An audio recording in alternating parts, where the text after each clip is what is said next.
What's up guys, welcome back to the channel and welcome to everything you need to know about DFW. This is basically an informational lore backstory video behind my PIC-FED soon starting called DFW. Now it wasn't always called DFW. When I started out on Instagram, my name was STS Wrestling Live because my PIC-FED name was STS. Soon enough though, obviously all the stuff you have in your collection, like the announce tables and stuff, has big WWE logos on it. The titles have a massive WWE logo on it, so I thought I don't like STS if it's going to be W, so I wanted a name with a W on the end. So I actually did a Instagram like question box thing, like username suggestions. Someone put Deadman Figs UK, assuming they stole it from Balor Figs UK.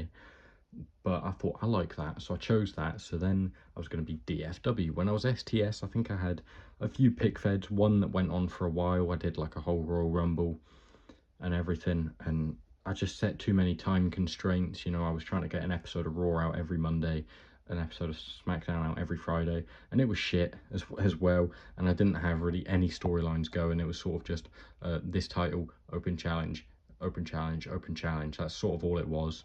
So the PIC-FED wasn't great, and it barely came out, and I was like 10 episodes behind at all times. So I stopped it, I restarted it, I barely did anything, and then I started it a while after as DFW. That lasted one episode of Raw. I deleted that. A lot of my old PIC-FED stuff is on the channel, just as random matches. They're not canon anymore because I am starting a new PIC-FED. I am going to take some of those ideas forward though, so you know, it's been a good planning, I suppose, to get me to this point. So yeah, that's that. I've never really stuck with a PIC-FED. This time though is it. This is my last attempt. Not attempt, this is it. I'm just going to have a PIC-FED. And yeah, no time constraints. It's going to be a bit like how MDT, My Them Toys, did his. Like, he'd do all episodes, not just pay-per-views, like episodes of weekly TV, so Raw and SmackDown, like 3 or 4, and then a pay-per-view. You know, I'll try and schedule it so like Royal Rumble's in January and WrestleMania's in like April or so, but you know, it might not happen. WrestleMania could be in December, and you know, it throws it out, but it doesn't really matter. Other than like SummerSlam, I might just ditch SummerSlam and change the name, or just have SummerSlam at a different point of the year. It doesn't, well, obviously in summer, but in a different point through the calendar. It doesn't really matter at the end of the day, you know. But yeah, so that's that. The hierarchy of DFW. So you have the chairman, the owner, Vince McMahon. This is basically in an alternate universe where, say, the TKO merger went horribly wrong. Vince still got paid his $9 billion, but they basically just ruined WWE. It went under, went bankrupt, and it was done. So Vince took all of his money and he bought out loads of the wrestlers from WWE, like with all of this money, bought out the contracts. Anyone that isn't in DFW, just assume that, like a bit like the WCW back in the day when like he couldn't bring in Hogan, Hall and Nash because they had guaranteed money. So did Goldberg and guys like that. So like they don't want to work because they have guaranteed money from TKO. Like that's sort of the backstory to it. So yeah, but so this like his new company that he's formed. I don't know if in this like alternate reality he's still a prick, I suppose. I don't know if I should really have him like committing sexual misconduct in this alternate reality, but don't worry, he is only like he's in a backseat role. He's the owner, but he doesn't really do anything. There are other authority figures in charge. So Shane and Stephanie are going to be commissioners like they were back in 2016-17, but switched brands. So Shane is now going to be on Raw, overseeing John Laurinaitis, who is the general manager, and Stephanie's going to be overseeing Paul Heyman as SmackDown's general manager.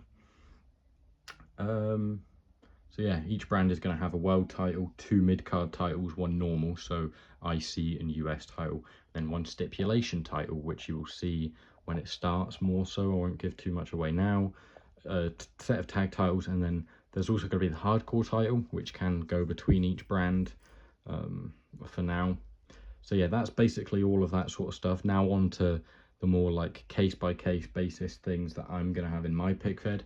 And also the crowd, obviously they don't really look like normal people, so just assume that everyone here is on a stag do, or it's like Halloween all year round, or the arena runs like a costume contest or something like that. That's why we have the corner full of Undertakers, or like Gru, Doink the Clown, cheerleaders, stuff like that. So yeah, that's that. But then I guess we can take these guys out of the way, so we're not talking about these anymore. This is more how the PIC-FED will operate. So we'll get started on the left hand side with Eddie and Umaga. Both of these men have obviously unfortunately passed away. That doesn't mean I'm not going to use them in the PIC-FED. I might use them somewhat less because, you know, if I have them in matches, if they lose, I'll feel bad because they're dead. If they win, I'll feel like, am I just doing that because they're dead? So I don't want to like favoritism, but I don't want to have them lose when they're already, you know, died young. So you know, it's a bit of a shame. I might use them less, but they will still be involved, unless it's like used in a storyline. So, you know, like Dusty Rhodes has came up in a lot of Cody storylines. I might bring that forward, but I wouldn't really want to do that because then it means if at any point I wanted Dusty Rhodes, I couldn't use Dusty Rhodes. You get what I mean?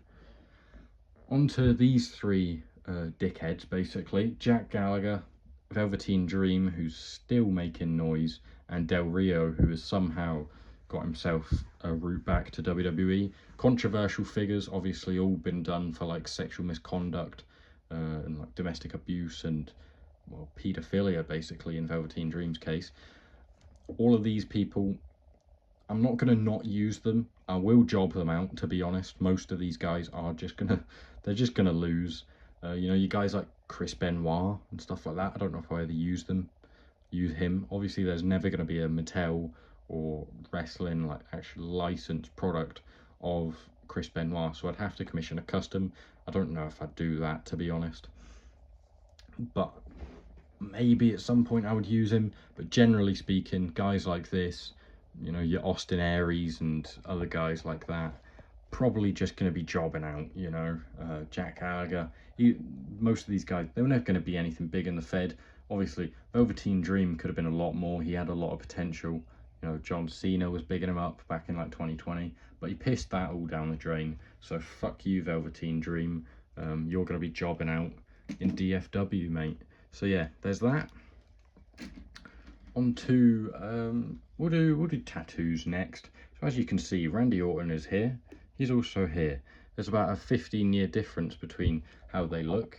You know, body shape is different, size of their arms. Tattoos on their arms are also different. I don't care about that, really. You know, if I want to use an orange Randy one week and then the black and red Randy the next week, I'm not going to torso swap them to change the tattoos. I don't care that much. Over time, maybe I will get to where all my Randys will have the updated tattoos, but I don't care about that enough right now. So if one week he has loads of tattoos, the next week he has no tattoos, if it bothers you, I'm sorry, it doesn't bother me. So, you know, that's just how it's going to be. I'll leave one Randy here as well, because you might see Edge there. Obviously, they've had feuds in the past, Randy and Edge. That doesn't mean that Rated RKO isn't going to be in the Fed to begin with, randomly, or he might be in Judgment Day, even though he got kicked out of Judgment Day. He might be, Damian Priest could still be in Judgment Day. So basically, any member of Judgment Day ever could be in Judgment Day, although Carlito and JD were never with Edge. Edge was never with them. And, you know, Damien kicked out Edge and, you know, all of that stuff. It doesn't matter to me. So basically, old storylines, they're like they never happened sometimes, unless I mention them. So like Roman and Solo, they could be aligned in the PIC-FED, unless I say otherwise. Gunther, he could bring in Imperium. Vinci and Kaiser might still be mates, like, you know, he didn't try it on with his girlfriend in the PIC-FED, you know, so.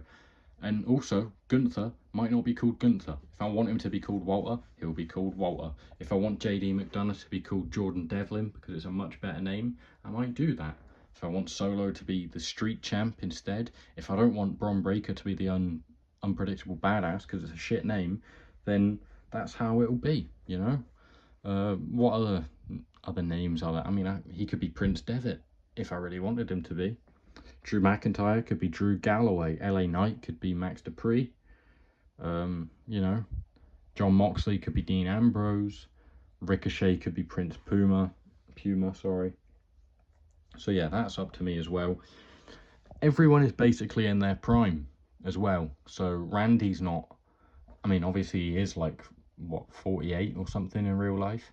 That's not how he is in the PIC-FED. He's still in his prime. Edge is still in his prime, unless I say otherwise. Like, there might be like washed storylines where like, oh, he's past it, he's not good enough.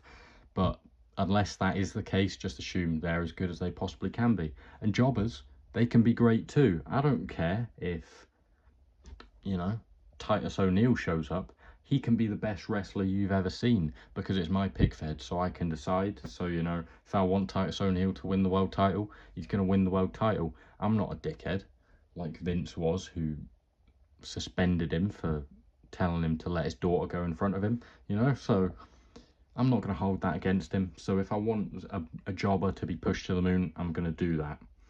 And yeah, everyone's as good as I want them to be. They're as young or as, you know, in their prime as I want them to be. Finally, as I said, like, dead people don't really exist, or I mean, they still do exist, so to speak. Like, if I want them to be alive, they will be alive, and they'll be in the PIC-FED, like Eddie Guerrero, like Umaga. Another one, Andre the Giant. I might want to bring him in at some point.